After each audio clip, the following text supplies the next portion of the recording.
Et c'est ici que commence ma garde de lecture. Et c'est ici que commence ma garde de lecture. Kingdom, saison 5. Épisode 4. Préparation pour la guerre. Dans le dernier épisode, on vous a laissé avec Shin, le jeune commandant de l'unité Ishin, qui se rendait à la tente de Kanki après avoir reçu l'invitation d'un messager. Le camp était animé, rempli du bruit des soldats et des chevaux, et l'air était lourd de poussière et de l'odeur du cuir. En arrivant devant la tente de Kanki, Shin y trouve Kanki, assis derrière une grande table, se laissant masser les épaules par l'un de ses lieutenants. Kanki lève les yeux en voyant Shin arriver, et avec un sourire moqueur, lui dit « Tu vas partout avec tes filles ou quoi ?» Cela fait référence à la présence de Karyoten et Kyokai, les deux lieutenants de Shin qui sont venus avec lui à la réunion. L'homme qui massait Kanki, voyant que c'était bien Shin, arrête son travail et échange un regard discret avec Shin, montrant qu'il n'y avait pas de malice dans la plaisanterie. Raido, un autre lieutenant de Kanki, observe la scène et fait une remarque pleine de sous-entendus, amusé par la situation. Kanki, reprenant son sérieux, explique à Shin que Karyoten et Kyokai assisteront à la réunion stratégique.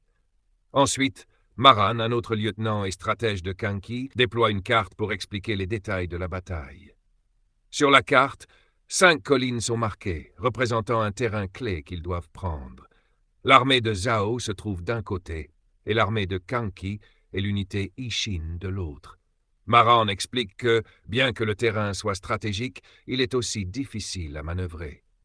La région de Koku est couverte d'une forêt dense, ce qui complique les plans de l'armée. Maran souligne que, bien qu'il n'y ait pas de ville ni de forteresse à capturer dans cette région, la mission reste cruciale. L'objectif est de sécuriser la zone, ce qui permettra de mieux préparer les prochains assauts. L'attention de Kanki est maintenant pleinement tournée vers la carte, et la réunion stratégique continue avec des échanges de plans plus précis. La tente s'était silencieusement remplie de l'écho des murmures des soldats à l'extérieur, mais ici, à l'intérieur de la tente de Kanki, une tension palpable flottait dans l'air. La lumière des torches dansait contre les murs, projetant des ombres incertaines, et l'odeur d'huile, de cuir et de métal était omniprésente. Chaque respiration semblait lourde, remplie d'une impatience contenue.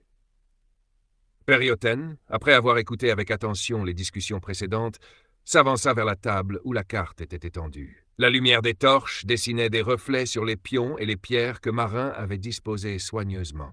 Son regard était concentré, presque perçant, et la voix, ferme qu'elle laissa échapper, rompit le silence. Cela veut dire que notre objectif sera de capturer les 5 collines. Le ton de Karyoten à côté était doux, mais précis.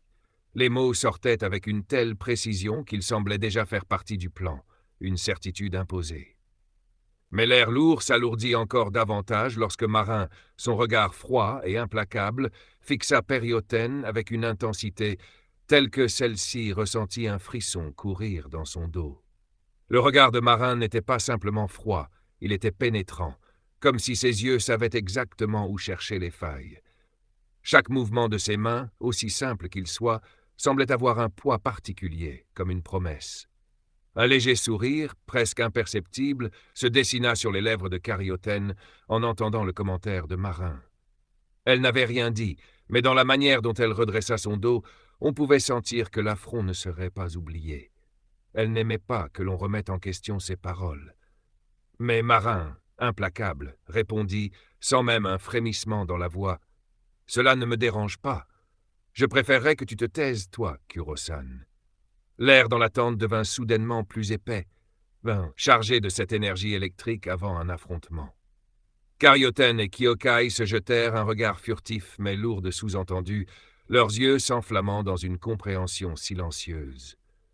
Les épaules de Karyoten se tendirent alors qu'elle serrait les poings sous la table, mais elle garda sa posture parfaite. Son visage, d'habitude impassible, trahissait une légère crispation, une tension dans sa mâchoire. Cependant, elle n'ajouta rien, préférant se concentrer sur le plan. Marin, quant à lui, ne se laissa pas distraire. Ses yeux, toujours fixés sur la carte, restaient aussi froids que de l'acier, mais il ne laissait aucun doute quant à sa détermination. « La bonne stratégie, reprit-il sans lever les yeux. Perioten a tout à fait raison. Nos cibles sont les 5 collines de cette région. Il déplaça alors un pion sur la carte, avec une telle précision que chaque geste semblait calculé pour maximiser l'impact de ses paroles. L'atmosphère était lourde, le silence se faisait pesant autour de lui. Il prit ensuite une petite pierre, qu'il tint dans sa main un instant, comme s'il cherchait à y puiser une inspiration. Puis, sans un mot, il la posa sur une des collines marquées sur la carte. Le léger bruit du pion s'écrasant contre la surface du bois résonna dans la pièce, brisant l'immobilité. « Pour faire simple, dit-il enfin, toujours aussi calme, c'est cela notre objectif. » Son doigt désigna les 5 collines, un par un, pendant que la chaleur de l'éclairage dansait sur ses traits sévères. Son regard ne se leva pas. Il était totalement absorbé dans la carte. Un silence lourd envahit la pièce, alors que chacun des lieutenants, des stratèges, se pencha pour observer attentivement la disposition des forces sur la carte. Le poids du plan, la lourdeur de la bataille imminente, se faisaient sentir dans chaque respiration. Si nous réussissons à prendre le contrôle de ces 5 collines, poursuivit Marin avec une précision implacable, alors ce sera notre victoire. Il posa son doigt sur chaque pion, s'assurant que tout le monde voyait clairement où étaient les points cruciaux. Le tissu de la tente se gonflait légèrement sous la pression de la brise extérieure, mais dans la pièce, tout le monde était figé dans l'attente du prochain mouvement. Un bruit sourd, une respiration haletante, brisa soudainement le silence. Finn, toujours un peu naïf face à la gravité de la situation, observait la scène avec un air interloqué. « Quoi? Capturé? Les collines ?» Sa voix trahit une incompréhension pure. Les yeux des autres se tournèrent vers lui, une surprise collective se lisant sur leurs visages. Marin, sans se laisser perturber, continua de fixer la carte, comme si de telles remarques ne méritaient même pas une réponse. L'air devenait plus dense. C'est alors qu'Obiko, le lieutenant en charge du massage de Kanki, s'approcha en se moquant. D'un geste large, il imita de manière exagérée la forme des collines avec ses mains, comme s'il ridiculisait leur objectif. Le mouvement absurde de ses bras fit éclater un petit rire nerveux parmi les soldats, mais Finn, encore un peu perdu, ne put s'empêcher de sourire devant la situation. Kanki, détendu, leva la main de manière presque nonchalante, interrompant les éclats de rire. « Obiko, mes épaules. » Il parla d'une voix ferme mais bienveillante, comme un chef qui connaît trop bien ses hommes pour se laisser perturber. L'atmosphère s'adoucit un instant avant de revenir à son sérieux. Obiko, avec un sourire gêné, s'excusa en haussant les épaules. « Désolé, boss, désolé, j'arrive. » Il se remit immédiatement à sa tâche, massant les épaules de Kanki avec une pression apparemment experte. Shin, qui n'avait pas dit un mot jusque-là, tourna alors son regard vers Haruten. Son visage, impassible, était concentré, ses yeux fixés sur Marine. D'un ton calme mais résolu, il posa la question qu'ils attendaient tous. « Alors, quel est le plan ?» Marine, qui semblait avoir attendu ce moment, ne perdit pas une seconde pour répondre. « Nous allons tout d'abord traverser ces bois. Il faudra tirer 2 flèches de manière surprise, dit-il, la voix grave. Le silence dans la tente s'intensifia, tous les regards braqués sur lui, chaque souffle retenu, chaque mouvement scruté. Reido s'occupera de l'attaque à gauche et l'unité de Shin prendra la droite. Les mots résonnaient dans la tête de chaque stratège présent, comme une cloche annonçant l'arrivée d'une tempête imminente. Les pions étaient posés, les forces étaient divisées, et chaque geste désormais serait une étape vers la guerre.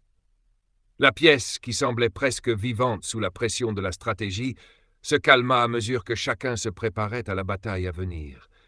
L'air devenait plus lourd, chargé de décision et de responsabilité. L'image change soudainement. Alors que l'on était immergé dans les discussions stratégiques au sein de l'armée de Kanki, la scène se déplace. La caméra glisse à travers les paysages montagneux, où l'air frais et lourd de silence règne. En haut d'une falaise escarpée, se tiennent 2 figures imposantes. Kitsui-sama, le général de l'armée de 30 000 hommes, et Keisha, le général de Zhao. Tous 2 observaient la forêt en contrebas, les yeux fixés sur ce qui se trouvait devant eux. Kitsui-sama, l'homme robuste, au visage marqué par les années de guerre, regardait la vaste étendue boisée avec une intensité farouche. À ses côtés, Keisha, un homme à la stature élancée et au regard froid, scrutait les mouvements en bas avec la même attention. Il était calme, presque détaché, mais chaque muscle de son corps était tendu, prêt à se préparer à l'action. Les brises passaient entre les arbres, apportant des sons lointains et discrets, mais la concentration de ces deux généraux était totale. Ils savaient que l'ennemi était tout près, et la bataille se profilait à l'horizon. Le vent soufflait entre les branches des arbres, faisant légèrement onduler les étendards des armées. Kitsui-sama était un roc de détermination. Il ne détournait pas son regard de la forêt, même lorsque le vent faisait élever une poussière légère autour d'eux. De son côté, Keisha semblait plus attentif à la stratégie globale qu'à l'instant présent. Son visage restait impassible, mais son esprit calculait déjà chaque mouvement possible, anticipant ce qui allait arriver. Après un long silence, Keisha brisa enfin le calme. « Ils approchent », murmura-t-il d'une voix grave et mesurée. Kitsui-sama répondit avec une voix tout aussi calme, mais marquée par une certitude implacable. « Ils croient qu'ils vont nous surprendre. Nous les attendrons. » Ils restèrent là, observant, silencieux. Leur présence imposait le respect, et leurs armées se préparaient en bas, attendant simplement leurs ordres. Maintenant, revenons à l'armée de Kanki. Dans la tente stratégique, l'atmosphère était différente. Les généraux et lieutenants se tenaient autour de la table, écoutant attentivement les instructions. Marin, le stratège clé de l'armée de Kanki, se tenait devant la carte, son doigt pointant vers les différents objectifs. « Écoutez bien », commença-t-il, sa voix forte et autoritaire résonnant dans la pièce. « Notre objectif, c'est les collines. Si nous partons rapidement et attaquons tous en même temps, nous aurons l'avantage. » L'ombre des hommes dans la tente se précisait, chacun fixant Marin avec une attention renouvelée.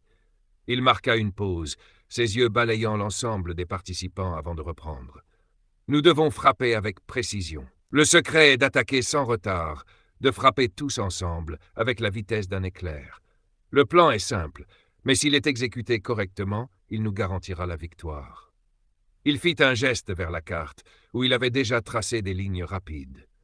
« Si nous réussissons à prendre les collines, nous serons en position de prendre l'ascendant sur l'ennemi. Le terrain est favorable à une défense rapide et efficace. » Les lieutenants hochaient la tête en silence. Chaque homme, chaque femme dans la tente savait que la stratégie était solide, mais qu'elle nécessitait une exécution parfaite. Marin posa un dernier regard sur la carte, ses yeux brillants de concentration. « Et surtout, » ajouta-t-il, « il faut que la transpédition commence dès que nous attaquons. Chaque mouvement doit être synchronisé. Si nous agissons ensemble, nous serons invincibles. » Le silence qui suivit était lourd de signification. Tout le monde dans la tente savait que ce moment était crucial, que les événements qui allaient suivre allaient déterminer l'issue de la bataille.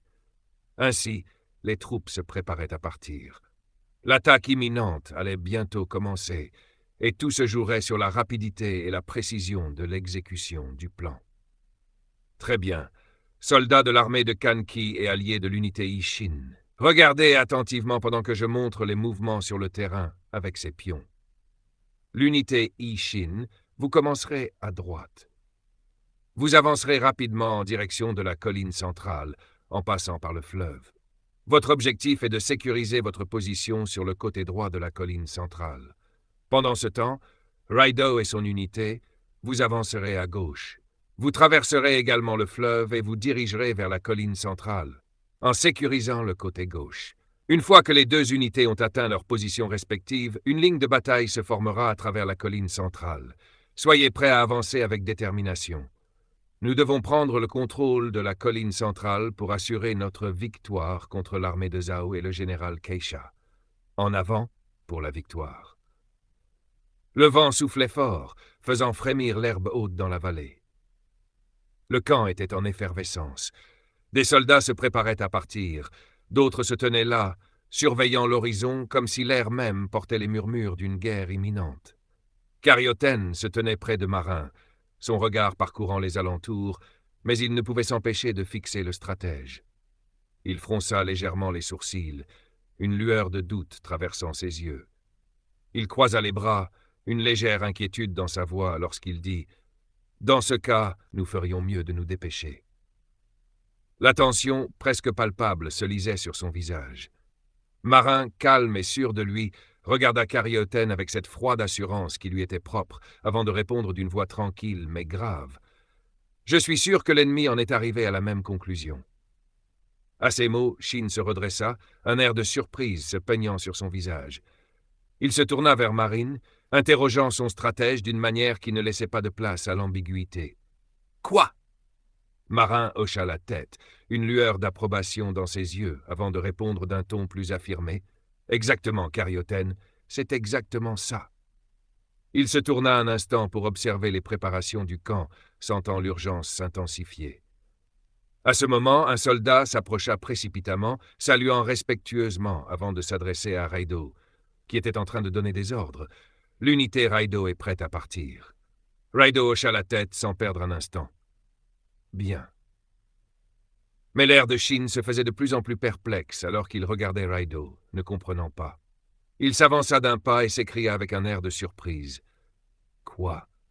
Raido, déjà sur son cheval, se tourna légèrement pour lui jeter un regard désinvolte. « Je pars d'abord. » Et sans attendre une réaction, il éperonna son cheval, partant d'un coup sec. Shin, toujours dans l'incompréhension, secoua la tête, sentant l'urgence du moment l'envahir. « Oh non, on doit se bouger aussi, sinon on va être en retard. » Son ton était plus agité, mais la pression le poussait à se ressaisir. Avant qu'il ne puisse tourner les talons, une voix familière le stoppa. « Attends, Shin, l'ancien esclave. » Kanki, son regard dur et perçant, le fixait intensément. Shin, sans se laisser démonter, soutint le regard menaçant de Kanki, les yeux pleins de défi. Il n'était pas du genre à céder facilement. Kanki ne cligna pas des yeux, son ton toujours aussi autoritaire, mais son regard empli d'une intention bien plus profonde. « Nous te donnons un rôle extrêmement important. Essaye de ne pas me décevoir, d'accord ?» Shin, l'adrénaline montant dans ses veines, répondit d'une voix qui ne trahissait aucune hésitation. « Si tu fais n'importe quoi, ne reviens pas et ne te plains pas avec tes excuses. » Les deux hommes se toisèrent, leur tension flottant dans l'air comme une brume pesante, avant qu'ils ne continuent, d'un ton presque dédaigneux.